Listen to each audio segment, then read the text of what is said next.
Welcome back viewers to live R in focus. Break से पहले हम बात कर रहे थे सैयद कुतुब अहमद साहब से और बात काफ़ी इंटरेस्टिंग और इन्फॉर्मेटिव हो रही थी प्राइवेट इक्विटी के हवाले से, उसके बूम के हवाले से और किस हद तक पाकिस्तान में अपॉर्चुनिटीज़ मौजूद है इसको अट्रैक्ट करने की। कुतुब साहब जो पॉइंट था वो ये, and you had come with a very interesting point and in fact a very logical point कि जी जब तक अपने लोकल लोग जो हैं वो इन्वेस्टमेंट नहीं करेंगे, वो एतमाद नहीं दिखाएंगे हमारी लोकल इकॉनमी में या लोकल इन्वेस्टमेंट में, तब तक फॉरेनर्स नहीं आएंगे। और चैरिटी वर्क तो करते नहीं है फॉरेनर्स, वो भी अपने रिटर्न्स देख रहे होते हैं। माय क्वेश्चन वाज कि जो बड़े बड़े हमारे पास बिलियनर्स हैं वो वैसे ही इन्वेस्टेड हैं, पेंशन फंड्स ले लें वो इतना ज़्यादा रिस्क कभी लेते नहीं हैं, उनकी एक्टिविटीज़ हमेशा से एक फिक्स रिटर्न लेने पर रही हैं ताकि जिनका पैसा है उनको सही तरीके से रिटर्न्स मिल जाएं।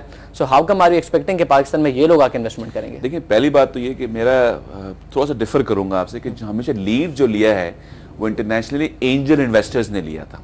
एंजल इन्वेस्टर्स शुरू में बताया था आपको कि वो लोग होते हैं कि जिन्होंने किसी इंडस्ट्री के अंदर पहले से वो वहीं पे काम करने वाले, दे अर्न द मनी, उन्होंने वहीं से पैसा कमाया और फिर उन्होंने इन्वेस्टमेंट शुरू कर दी, फिर उनके साथ दूसरे फाइनेंशियल इंस्टीट्यूशन ने कोलैबोरेट किया और फिर जाके उन्होंने काम करना शुरू किया। देखिए, मैं एक और चीज़ आपको समझाऊं जो कि हमें समझने की जरूरत है। हर चीज़ का एक इंटरनेशनली एक कर्व होता है ना, कुछ लोग कहीं से स्टार्ट करते हो कहीं से यूज कर लेते हैं, लेकिन कुछ कंट्रीज के लिए अपॉर्चुनिटीज होती हैं। वो इस तरह होती है कि you don't have to start from all those things जो पहले सब लोगों ने किया है, you can start for somewhere else, आप शुरू से कहीं और से कर सकते हैं उसको।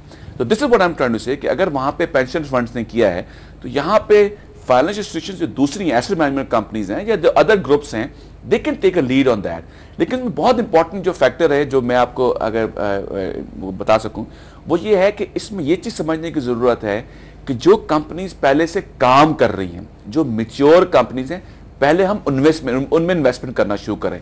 उससे क्या होता है, उसमें रिलेटिवली रिस्क कम होता है उसके अंदर क्या होता है कि पहले से उनकी क्लाइंटेल अवेलेबल होती है, पहले से उनका बेस वर्क अवेलेबल होता है और जो लोग काम कर रहे होते हैं उनको एक्सपीरियंस होता है। तो when you work with them तो आपको थोड़ा सा उनको रिस्ट्रक्चर करना पड़ता है, you make money out of that. Pakistan के अंदर we must realize this thing कि कैपिटल मार्केट्स के अंदर हम कब तक फोकस करेंगे। We must finalize this thing कि इतनी बड़ी ना, यानी कि मैं जो आप की रिपोर्ट की अबराज कैपिटल की रिपोर्ट की मैं एग्जांपल आपसे भी प्रोग्राम से पहले दे रहा था, 98% वो कहते हैं कि प्राइवेट लिमिटेड कंपनीज हैं पाकिस्तान के अंदर। हर कंपनी को अगर हम देखें, मैं 98 में बात करता हूँ, 10% 20% कंपनीज के अंदर जाएंगे तो जुबल में।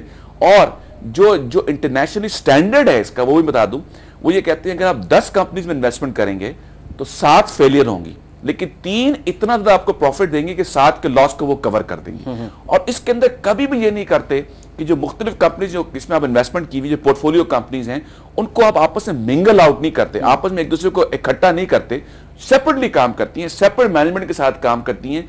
किसी की प्रॉब्लम को दूसरे प्रॉब्लम के ऊपर आप हाईलाइट नहीं करते, किसी की अच्छाई को दूसरे के ऊपर आप लेके नहीं जाते, let them work separately. Fine. तो कुतुब साहब, एक जो कल्चर है, मैं आपको बता दूं जो लोकल है और मेरी ज्यादातर एग्जीक्यूटिव से बात होती है, फिर कुछ लीडिंग जो हमारे बिजनेसमैन उनसे बात होती है, तो वो कहते हैं कि जी इन्वेस्टमेंट करेंगे हम बाद में, पहले आप ये बताएं आपकी जो रेटिंग है वो किस किस से हो चुकी है, अगर आप अच्छी वेल रेटेड कंपनी है तो हम आपको फंड करेंगे। अब जो इन्वेस्टमेंट आप बात कर रहे हैं उसमें तो रेटिंग का दूर दूर तक कहीं नाम भी नहीं है। मैं आपको इसमें एक हम लफ्ज यूज करते हैं इस इंडस्ट्री के, इसको मैजिक ट्रायंगल कहते हैं।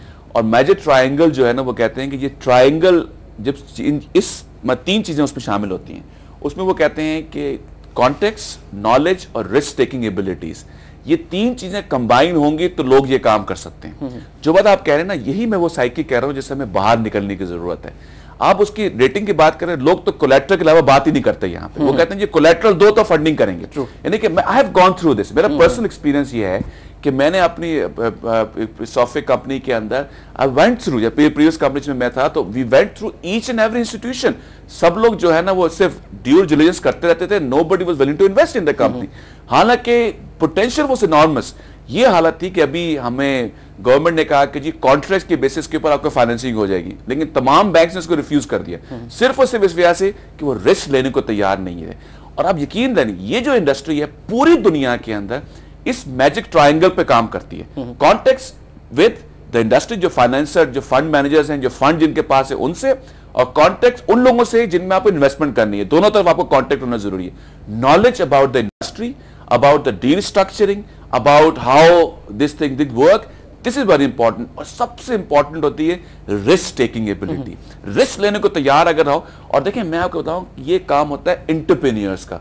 एंटरप्रेन्योर जो है ना वो रिस्क लेने को तैयार होता है। जब वो रिस्क लेता है तो उसके बाद उसको अपॉर्चुनिटी मिलती है, उसको इन्वेस्टमेंट मिलती है। मैं एक और बात कहते चले जाऊं, देखिए हमें ये समझना पड़ेगा कि जिस हम सिनेरियो में इस वक्त बैठे हुए हैं, हमें पाकिस्तान की बाउंड्री से बाहर निकलने की जरूरत है। इस वक्त जो है ना पूरी दुनिया जो है ना वो एक ग्लोबल विलेज एक हो गई है। हमारे पास इतनी अपॉर्चुनिटी है कि हमारे बिल्कुल बैकडोर के ऊपर मिडिल ईस्ट अवेलेबल है, यहाँ पे अबंडेंट सप्लाई ऑफ फंड मौजूद है। अगर हम यहाँ पे लोकल कंपनीज में इन्वेस्टमेंट करें, लोकल जो है ना वहां पे इसको स्टैब्लिश करें, यहाँ पे एक लेवल तक ले जाने के बाद वहां पे उन पर फंड है, उनको जगह नहीं मिल रही इन्वेस्टमेंट करने की। फाइन, बिल्कुल कुतुब साहब आप जो बातें कह रहे हैं वो बिल्कुल सही है। अगर हम लॉजिकल अंदाज में बात करें तो बिल्कुल ये एक सही बात नजर आ रही है। अब जो हमने मिडिल ईस्ट की इन्वेस्टमेंट देखी अभी तक हमारे मुल्क में, वो तमाम इस्टेब्लिश्ड सेक्टर्स में थी, फाइनेंशियल सेक्टर में या फिर पीटीसीएल की प्राइवेटाइजेशन की सूरत में। Now my question is this, now शुरू में हमने प्रोग्राम ये डिसाइड किया था कि परहैप्स हम कुछ वेस्टर्न कंट्रीज की अलग बात करेंगे, लोकल अलग बात करेंगे, बट जिस अंदाज में प्रोग्राम जा रहा है अगर हम मिक्सअप करें तो ये बात साफ साफ नजर आ रही है कि अभी तक जो मिडिल ईस्ट की हमें इंटेंशंस नजर आई हैं, वहां से जो भी इन्वेस्टमेंट आई है वो एस्टेब्लिश सेक्टर में जिसमें कोई रिस्क इतना नहीं है, फाइनेंशियल हो गया, टेलीकम्युनिकेशन हो गया। ना ये बता दीजिए फिर कि जब 30 साल पहले ये बूम आना शुरू हुआ था प्राइवेट इक्विटी में इन वेस्टर्न कंट्रीज, तो ये किस तरह आया था और उनकी इकोनॉमी की सिचुएशन जब ये बूम क्रिएट हुआ है वहां पर किस तरह डिफर करती है हमारी एग्जिस्टिंग सिचुएशन से? देखिए मेरा ये ख्याल है कि इकोनॉमी की कंडीशंस जो होती है ना हर कंट्री की डिफरेंट होती हैं। पहले मैं आपकी जो पॉइंट आपने पहले रेज किया कि वो एस्टैब्लिश सेक्टर्स के अंदर जो है ना इन्वेस्टमेंट कर रहे हैं, मैं उसको गेर अपनी बार आपको मैं दोहराऊंगा इस बात के ऊपर, क्योंकि उन्होंने इस सेक्टर पे इसलिए इन्वेस्टमेंट नहीं की कि हमारे लोकल जो इन्वेस्टर्स हैं, जो लोकल फाइनेंशियल इंस्टीट्यूशंस हैं, उन्होंने इस तरफ काम करना नहीं शुरू किया। हमारे लोकल लोगों ने टेक्सटाइल में बहुत इन्वेस्टमेंट की, बट कोई नहीं आ रहा बाहर से इन्वेस्टमेंट करने। देखिए मैं आपको एक बात बताऊं कि मैं इस पे भी आपसे थोड़ा डिफर करता हूं कि टेक्सटाइल के अंदर जो है ना इन्वेस्टमेंट उन्होंने की है या बाकी चीजें की हैं। लेकिन हर कंट्री के अंदर ना लोग जो है ना लर्न करते हैं अपने एक्सपीरियंस से और शिफ्ट करते हैं। यानी कि बहुत सी कंट्री ऐसी हैं कि जहां पे उन्होंने टेक्सटाइल से स्टार्ट किया, फिर टेक्सटाइल टेक्नोलॉजी की तरफ गए और फिर वहां से वो शिफ्ट कर गए इंडस्ट्रियल ऑटोमेशन की तरफ, और जाके उन्होंने उस एक्सपीरियंस को यूज किया किसी और चीज के लिए, और हमेशा वो शिफ्ट करते हैं। एक कंपनी के अंदर भी ये होता है कि जब कंपनी जब काम कर रही होती है तो उसके कुछ कैश काउज होती हैं, फिर वो आगे निकलती है, फिर वो उसको अपने आप को रिस्ट्रक्चर करती है और फिर शिफ्ट कर देती है अपनी। तो एक कंट्री भी इस तरह करती है। तो ये कहीं कुरान में नहीं लिखा हुआ कि टेक्सटाइल में अगर मौजूद है तो हमें साहिब पाकिस्तान को टेक्सटाइल में ही काम करना है। एंड मैं एक और चीज पे मैं समझता हूँ, बात ये है कि हमारे गवर्नमेंट का भी बहुत बड़ा हाथ है मुख्तलिफ सेक्टर्स को उठाने और बिठाने के अंदर। लोग जब अपने सॉरी अगर मैं ये बात कह सकूं कि हमारे लोग जो बहुत से लोग ये कहते हैं कि अपने जाती फायदों के लिए ना कुछ बहुत से नुकसानात कर रहे होते हैं मुल्क के, तो अगर हम वो काम ना कर रहे हैं तो बहुत से इंडस्ट्री में बहुत से काम हम कर सकते हैं। तो अगर जो आप बात हमने इकोनॉमी की है कि डिफरेंट इकोनॉमीज डिफरेंट तरीके से होती हैं, अब मैं आपको एग्जांपल देता हूं इंडिया की, क्योंकि वो रिलेटिवली सेम इकोनॉमी हमारी तरह की है। यूएस की हम बात इसलिए नहीं करते कि लोग हमसे कहते हैं कि यार किसकी बात कर रहे हो, यूएस इतना मैच्योर कंट्री है, इतना ज्यादा है, वो क्या। मैं इंडिया की आपसे बात करता हूँ 80s और 70s के अंदर, वहां पे जब इस इंडस्ट्री को उन्होंने डेवलप करना शुरू किया था तो वहां पे क्या हुआ था, वहां पे यही हुआ था कि फाइनेंशियल सेक्टर ने कंबाइन किया था उनके साथ और फिर उसके नतीजे उनको ग्रो कराया था। मैं आपको एग्जांपल देता हूं बांग्लादेश की। अगर आपका थोड़ा हम सोचें और गौर करें कि बांग्लादेश पाकिस्तान था, पाकिस्तान का बनने कितने अरसे बाद वो लोग अलग हुए, वहां पे ये कैफियत थी कि वहां पे अगेन कभी तो टेक्नोलॉजी सेक्टर के अंदर वहां पे बैंक्स ने, फाइनेंशियल इंस्टीट्यूशन ने जीरो रेट ऑफ इंटरेस्ट के ऊपर टेक्नोलॉजी कंपनीज की फंडिंग की सारी की सारी। और अभी ये सूरत हाल है कि वो एक्सपोर्ट के अंदर हमसे आगे हैं। 200 कंपनीज वहां पे मैच्योर अवेलेबल हैं सॉफ्टवेयर की जो इसमें काम कर रही हैं, सिर्फ इसलिए कि उनको इन्वेस्टमेंट की और वहां पे उन्होंने अपॉर्चुनिटीज को लिया और करना शुरू कर दिया। कमिंग बैक टू दोस्तों के ग्लोबल विलेज का अगर हम एग्जांपल दें 70s और 80s की, तो उस वक्त दुनिया ग्लोबल विलेज नहीं थी। वहां पे ये नहीं था कि भाई इतनी मूवमेंट ज्यादा नहीं हो सकती थी। अब तो हमारे पास एडवांटेज है। एडवांटेज ये कि हम उस रिसोर्सेज को यूज करें।